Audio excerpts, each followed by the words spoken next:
Hello friends आपण मान गोटे नुआ वीडियो स्वागत। ए वीडियो कथा हवा आर्टिफिशियल ज्वेलरी को लेकिन जोठारे आपण माने जोटा कि मासकू 50,000 टंका इजिली अर्निंग कर पारिबे। ए बिजनेस रे देखंतु जोटा कि आपण माने कम टंकार प्रोडक्ट आनिबे आ जोटा कि हाई प्रॉफिट मार्जिन रे सेल करिवे। सब किछ मु डिटेल्स रे बतैबी। वीडियो को आरंभ करबा आगर जदि आपण माने हम चैनल नुआ कि आसंती ता चैनल टिके सब्सक्राइब कर दियंतु आ वीडियो टा टिके भल लागे ता लाइक कर दियंतु। आ ए होची मो इंस्टाग्राम आईडी जेकी फॉलो कर दियंतु। ओके, जहाँ भी डाउट रहिबो आपण माने पचारि परिबे। तो चलतु भिडियोटी को आरंभ करिबा। तो देखंतु फ्रेंड्स जोटा कि आर्टिफिशियल ज्वेलरी जोटा रहउची तार प्राइस रहे मिनिमम 200 500 एमती जोटा कि प्राइस रहे ए ज्वेलरी रो। और यार जोटा सेलिंग केते रहे मंथली जोटा कि मु कहूची मंथली यार सेल रहे 1000 रु 2000 रहे गुड गुड सेलर रो। आपण माने जोटा कि Amazon को जेकी सेटा देखि पारिबे मंथली सेल केते रहउची आर्टिफिशियल ज्वेलरी रो।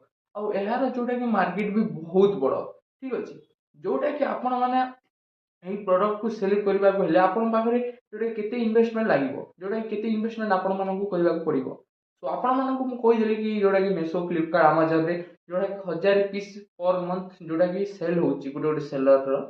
सो आपण माने एटा जोटा कि 5 रु 10,000 टका इन्वेस्ट करके ए बिजनेस को आरंभ कर पारिबे। और जोटा कि एहार होलसेलर आपण माने इंडिया मार्ट खुजी पारिबे।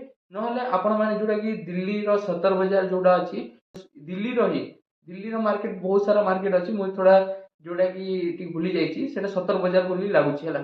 70 बजार जोटा कि यही ज्वेलरी मानकर प्राइस जोटा कि टंकाटे आरंभ हुए जोटा कि आपण माने 50 टंका ज्वेलरी को गले से 50 टंका ज्वेलरी को आपण माने जोटा कि 400 रु 500 टंका बिक पारिबे बुझिले। तो एमिति रहे एठारे और यार एठारे जोटा कि प्रॉफिट मार्जिन भी बहुत रहे आर्टिफिशियल ज्वेलरी रो। जोटा कि आपण माने गोटे कैलकुलेशन हिसाब करिवे ताहले आपण माने जोटा कि जानि पारिबे सेठारे। ଆପଣ ଦେଖୁଥିବେ ଫ୍ଲିପକାର୍ଟ ମେସୋ ମେସୋରେ ବହୁତ ସେଲ୍ ହେଉଛି ଆର୍ଟିଫିସିଆଲ ଜୁଏଲେରୀ। ଆଉ ଏହାର ଯୋଉଟାକି ରିଟର୍ନ ଚାର୍ଜ ଯୋଉଟାକି ରିଟର୍ନ ହେବା ଚାନ୍ସେସ୍ ବି ବହୁତ କମ୍ ଥାଏ। ଯୋଉଟାକି ଓମେନ୍ସର ଆପଣମାନେ ଯେତେ ବି ଦେଖିଥିବେ ଓମେନ୍ସର ପ୍ରଡକ୍ଟ ଏତେ ରିଟର୍ନ ଆସେନି ଯେତେ ମେନ୍ସ ପ୍ରଡକ୍ଟରେ ରିଟର୍ନ ଆସେ। ସୋ ଏଇଟା ତ କହିଦେଲି ଆପଣ ଯୋଉଟାକି ଫ୍ଲିପକାର୍ଟରେ ଏମିତି ସେଲ୍ କରିପାରିବେ। ତାପରେ ଦେଖନ୍ତୁ ଆପଣ ଯୋଉଟାକି ଆପଣ ଗୋଟେ ବ୍ରାଣ୍ଡ କରିବେ ଯୋଉଟାକି କୋଉଠାରେ ଇନଷ୍ଟାଗ୍ରାମରେ ଆଉ ସେଇଠାରେ ଯୋଉଟାକି ପ୍ରଡକ୍ଟର ଭିଡ଼ିଓ ଫଟୋ ସବୁ କିଛି ପକାଇବେ ଯୋଉଟାକି ସବୁ डिजाइन पकाइबे आ सेतिरु मध्य हम तमे जोटा कि बहुत भलो सेल करि परिबे सेठारे।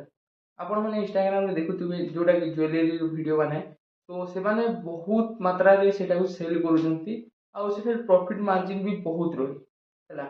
आर्टिफिशियल ज्वेलरी रे आपण माने बिजनेस ऊपर टी रिसर्च करिवे ताले जानि पारिबे। तो आपण जोटा कि एठारे भी सेल करिवे Amazon Flipkart Meesho रे। तापर आपण माने जोटा कि Instagram को जाई कि सेटारे मध्ये सेल करिवे। Instagram रे जोटा कि आपण माने रील कंटेंट पकाइबे और सेतिरु मु जानि छि जोटा कि ऑर्गेनिक कस्टमर ता आसीबे जोटा कि मु भी ट्राई करिछि जोटा कि मोर अलगा प्रोडक्ट अछि किंतु जोटा कि सेल ता होई हला। जोटा कि Instagram रे बहुत सेल हो मु निजे जोटा से जिनिस को करिछि आ सेल मध्ये आनिछि हला। जोटा कि आपण आपणको वेबसाइट मध्ये करि परिबे ज्वेलरी रो आ सेतिरु आपण माने जोटा कि ऑर्डर आनि परिबे जोटा कि फेसबुक रे एड रन करिकि एठारे बहुत सारा प्रॉफिट रही थाए आर्टिफिशियल ज्वेलरी जोटा मु कहूछि एबे। ओके, तो ए बिजनेस टी को आपण माने स्टार्ट कर परिबे जोटा कि मु आपणको स्टेप बाय स्टेप सब किछि कहि देली हला। जोटा कि देखंतु Amazon Flipkart Meesho रे सेल करि परिबे।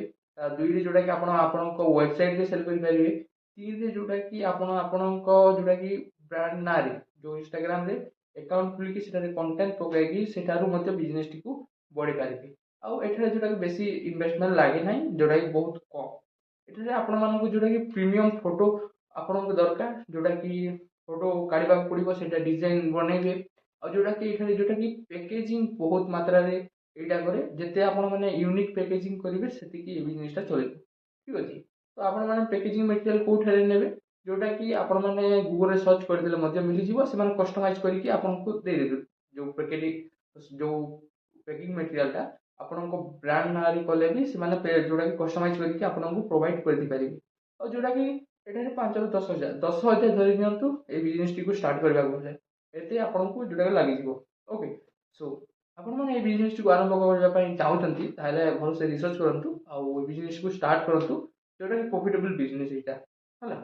ଆଉ ୟୁନିକ୍ ହବ ଓଡ଼ିଶାରେ ଯୋଉଟାକି ବହୁତ କମ୍ ଲୋକ କରୁଛନ୍ତି ଏଇଟା ଯୋଉଟାକି ଓଡ଼ିଶାରେ ଖାସ୍ କରି ବହୁତ କମ୍ ଲୋକ କରୁଛନ୍ତି। ତ स्टार्ट करबा आगु जोटा कि रिसर्च करंतु और ए बिजनेस टी को स्टार्ट करंतु। तो ए वीडियो एते ही आउ वीडियो देखा हेबा। Thanks for watching.